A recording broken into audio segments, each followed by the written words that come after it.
Hello and welcome to this lecture on the key themes of conservatism. Now, what I'm going to cover in this lecture today, I'm going to give a little introduction. I'm going to focus quite a lot on the conservative view of human nature, and then I'm going to show how this view of human nature, as essentially flawed, goes on to inform key conservative principles, such as the belief in authority, in tradition, and in private property. Okay, so to begin with, what is conservatism? It's actually viewed by some people as not really being, properly speaking, an ideology at all, but rather a reaction against ideology. Modern conservatism, we could say, was really born in 1790 in Edmund Burke's pamphlet, The Reflections on the Revolution in France, which outlined his opposition to the then ongoing French Revolution.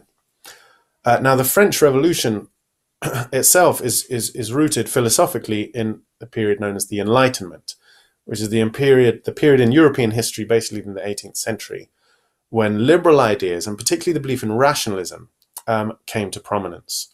Now, rationalism is essentially the belief that the world has a rational structure which can be disclosed through the exercise of human reason and critical inquiry. So the Enlightenment is basically, we can see it as the period in which rationalism became very influential. So it was a period that was very optimistic about human knowledge. There became a belief that through the application of science, rigorous scientific method and so on, everything could be known and understood by using the scientific method and by using human reason. The Enlightenment, therefore, posed a great challenge to traditional authorities such as monarchs and the church. This is because the principles of the Enlightenment suggested that authority and tradition needed to be justified through reason. It was no longer enough to appeal solely to God's will or to tradition to justify your power. If a king or a pope could not justify their authority on rational grounds, according to this logic, they had no right to authority at all. So the French Revolution was really the product, and we could say the culmination of this Enlightenment thinking. The French Revolutions argued that humans, being endowed with reason, had the right to liberty, and that the monarch had no right to deny it to them. As the king would not accept this, they argued he had no right to rule at all, and they abolished the monarchy altogether. Now, Edmund Burke was against their actions, and indeed ended up being against the basic principles of the Enlightenment altogether. And this was largely because he did not accept the liberals' assumptions about human nature. So, let's think about the conservative view of human nature. At its heart, conservatism can be seen as a philosophy of human imperfection. This is what sets it apart from both liberalism and socialism. The basic conservative belief when it comes to human nature is that it is flawed. And it's flawed in three ways: intellectually, morally, and psychologically. To put it simply and to massively oversimplify, people are nasty, stupid, and craven. Now, let's look at each of these in turn. First of all, what does it mean to say people are intellectually flawed? Remember, liberals and socialists both subscribe to Enlightenment rationalism. That is the belief that humans are endowed with rationality, and that rationality enables them to make sense of the world. Conservatives, by and large, reject this. They argue that the world, whether the natural world or the social world, is too complex to be fully grasped by the human intellect. And besides, humans are not necessarily as rational as liberals or socialists believe them to be. In fact, humans are very often irrational. Hobbes believed that we're very easily led astray, that human rationality is actually a very fragile thing. We do have the capacity for reason, Thomas Hobbes argued, but it's very fragile. It can be easily distorted by self-interest or led astray by a charismatic leader and so on. So humans are very often irrational. So conservatism is a rejection at the most fundamental level of the core principle of Enlightenment rationalism. Second aspect of humanity's flawed nature, according to conservatives, are that people are morally flawed. Now, this view of human nature is very much influenced by the Catholic concept of original sin, that we are born sinful, inherently bad. Now, here conservatives particularly disagree with socialists, who believe that in the right social environment, people are naturally altruistic, caring, sympathetic to one another, and so on. Even modern liberals like T.H. Green basically have some sympathy with this view. But conservatives don't agree. They believe people are basically quite prone to being selfish and greedy and so on. Thomas Hobbes argued that left to their own devices, people are basically very likely to end up just abusing and exploiting one another and so on. He believed that what he called the state of nature, that is, humans left to their own devices with no government, no laws, no state, would sink to the level of basically brutes. Indeed, he said life in this situation, in this scenario, would be nasty, brutish, and short.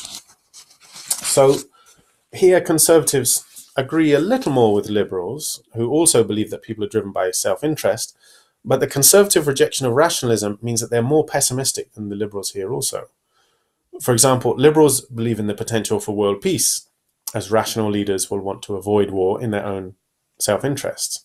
But conservatives believe war will probably be a permanent feature of human life because not only are people and their leaders greedy for other countries' resources, for example, but they are not necessarily rational enough to see that war is detrimental to all. They may be driven by irrational emotions and so on. And so war, irrational as it is, goes on. Thirdly, the third aspect of human nature conservatives see as flawed is on the psychological level. People are psychologically and emotionally flawed. So conservatives reject the liberal view of individuals as basically self-reliant. Instead, conservatives see people as limited and dependent creatures. They crave, in fact, not freedom, but the security that comes from knowing their place in society. In fact, too much freedom and choice can be emotionally destabilizing for people, leading them to lose any sense of identity or belonging. Rather, people need to know who they are, what their role is, what their culture is, what their identity is, whether in terms of class, culture, nationality, or gender, rather than facing the insecurity of having to figure it all out for themselves.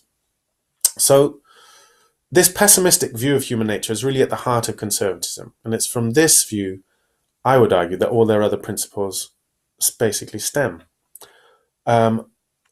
So the rest of this lecture will look at three of them: tradition, authority, and private property. So, tradition. Well, the conservative belief in human irrationality poses a bit of a political conundrum, if you think about it. Because if humans are not equipped with the rationality that will enable them to design social and political institutions that are successful, then how on earth is society to be governed and political institutions constructed? Well, for a conservative, the answer lies in tradition. Edmund Burke in particular argued that because people are not able really to make sense of a complex world, any ideological blueprint for a perfect society, whether it's a liberal one based on constitutional government and individual rights, or a socialist one based on economic and political equality, is doomed to failure, because such blueprints attempt to impose simple solutions grounded in imperfect human reason onto a complex society and reality. So instead, people must look to tradition. The institutions which should govern our society are not those that we've just dreamed up that we believe pass the test of reason, but those which have stood the test of time. An institution, custom, or belief that has survived through the centuries, it's argued, must have something going for it, must be right somehow, or it would not have survived. So it's, in a way, tradition is seen as the outcome of a kind of Darwinian struggle for survival, right? The survival of the fittest. If something has been around for a long time, it must have been fit. It stood the test of time. It's been fit and functional enough to have survived, and therefore must have something going for it. So it's these traditional institutions that we must turn if we want to know how our society should best be organized. Another conservative justification for tradition comes from psychological imperfection. If humans are security-seeking creatures, as conservatives believe, then tradition helps provide us with a sense of identity and belonging, which we crave. Preserving institutions such as the monarchy, for example, it might not stand the test of reason, but it creates a link to the past that helps create a sense of national identity for British people. And at heart, Conservatives believe we're dependent, limited creatures. We seek some sort of identity. We're not just isolated individuals carving our own way. We're dependent on acceptance by a community, on a sense of identity and belonging, and institutions that have been around for a long time that seem to bind us together help to provide this security, emotional security and sense of belonging.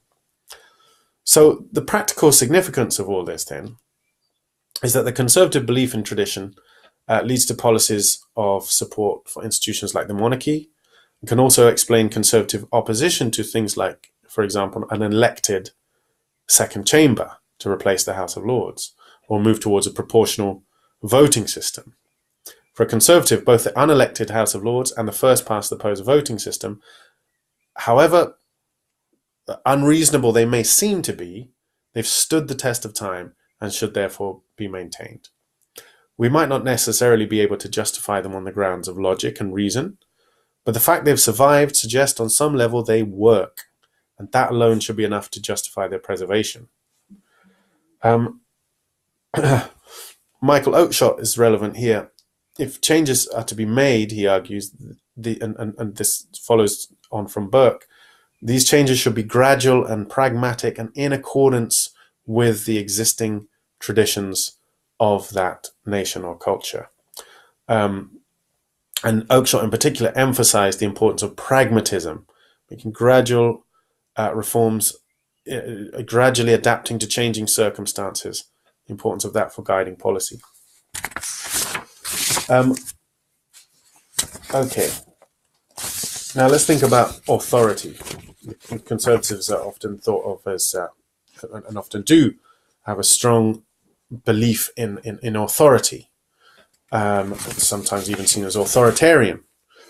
And conservatives of all hues tend to believe in authority, whether it's the authority of the father within the household, or at least the parents within the household, the authority of the teacher within the classroom, the employer within the factory, or of the government over society at large.